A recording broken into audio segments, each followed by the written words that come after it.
Assalamualaikum warahmatullahi wabarakatuh. Yang kami hormati dosen pengampu Dr. Arfan Muammar, MPDI, dan juga yang kami hormati teman-temanku sekalian, bapak-bapak dan ibu-ibu. Insyaallah pada materi kali ini pembahasan kita adalah mengenai aplikasi penelitian kualitatif dalam pendidikan Islam. Langsung saja sebagai pendahuluan, unsur pendidikan ini sangat fundamental ya, sangat penting untuk menopang peradaban suatu bangsa, sehingga ada suatu perhatian khusus terhadap pendidikan ini. Dalam Islam juga demikian, sehingga pada era-era awal penyebaran Islam dari zaman Rasulullah itu sudah mendapatkan wahyu pertama, beliau sudah mengajarkan Al-Quran juga.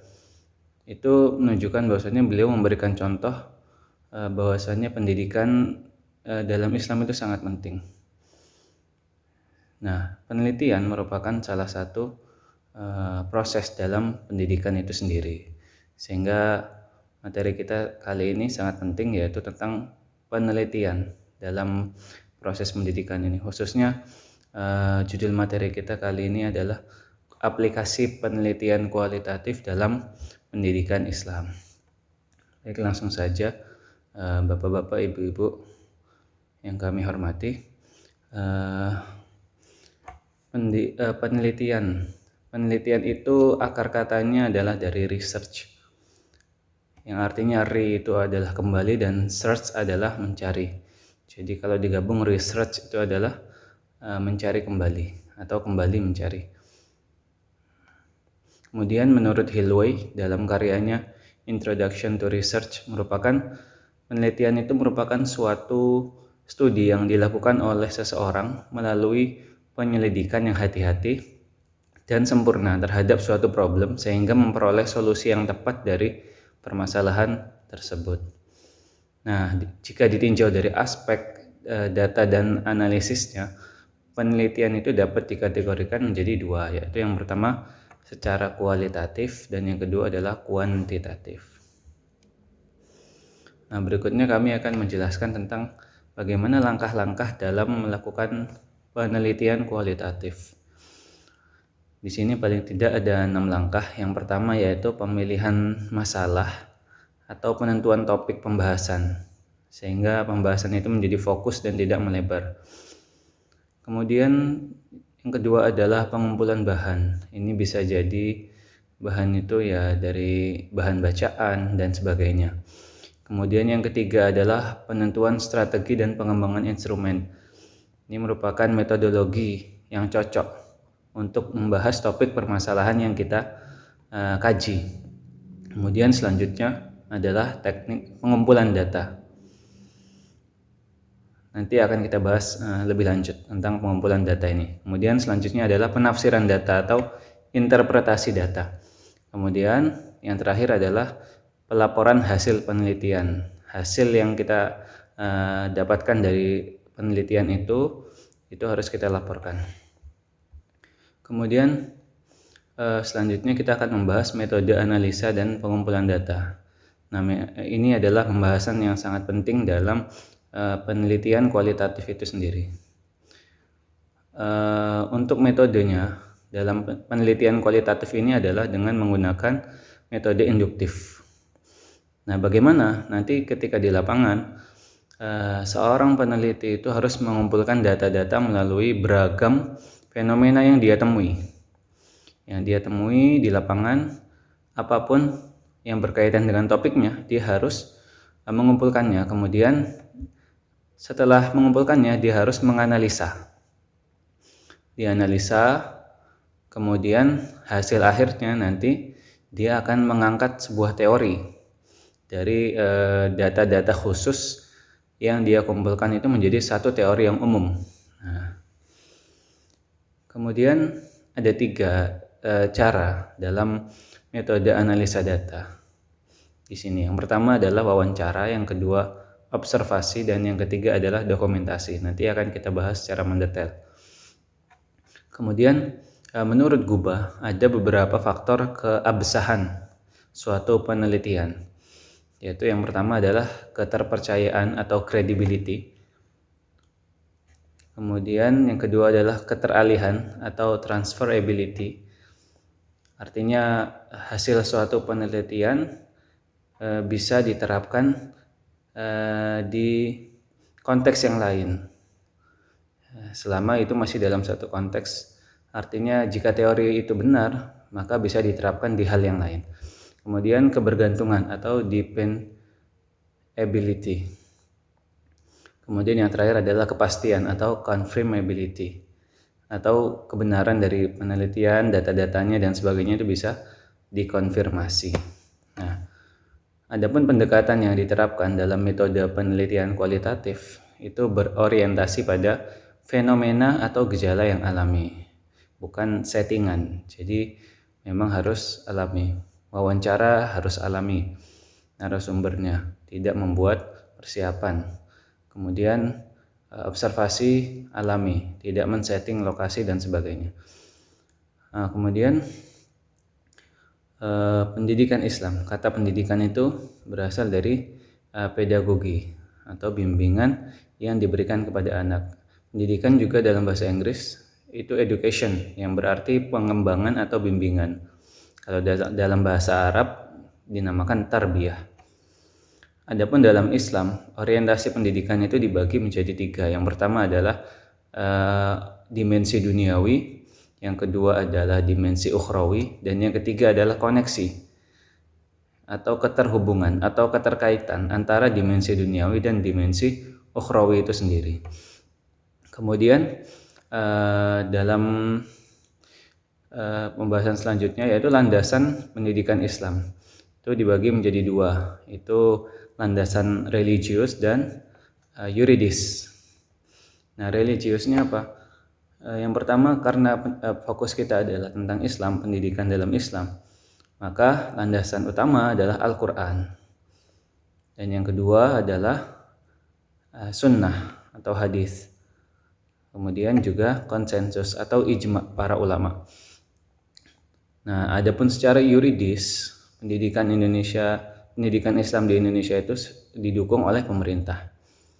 Nah, berlandaskan apa? Yang pertama adalah Pancasila, yang kedua adalah UUD 1945, dan yang ketiga adalah GBHN tahun 1993. Adapun tujuan pendidikan Islam yaitu menurut Atiyah Al-Abrasi adalah pembentukan moral atau akhlak yang mulia.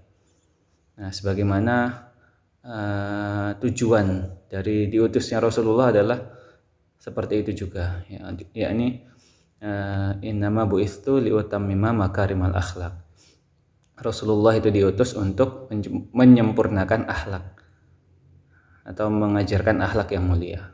Nah, menurut Al-Ghazali yaitu agar seorang muslim menjadi manusia yang purna dalam mendekatkan diri kepada Sang Khalik sehingga ia mampu meraih kebahagiaan dunia maupun akhirat. Nah, dalam Quran sendiri sebagai landasan utama ya. Quran itu kan yang seperti yang kita bahas sebelumnya sebagai landasan utama pendidikan Islam.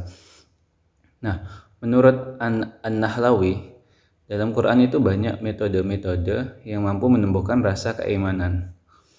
Nah, rasa keimanan yang tumbuh di dalam jiwa itulah nanti tujuan dari pendidikan Islam itu sendiri, seperti yang disampaikan oleh yang dikemukakan oleh Imam Ghazali sebelumnya. Nah, yang pertama adalah metode hiwar. Jadi seperti kita berdiskusi, diajak diskusi oleh Al-Quran itu sendiri. Kemudian penuturan kisah. Banyak sekali kisah-kisah dalam Quran, yakni kisah masa lampau dan kisah akan masa depan yang kita dapat ambil pelajaran dari situ. Kemudian yang ketiga adalah metode amsal atau perumpamaan-perumpamaan dalam Al-Quran. Sangat banyak sekali. Kemudian keteladanan, bisa dari kisah-kisah Rasul terdahulu dan sebagainya. Banyak dalam Al-Quran yang bisa kita ambil.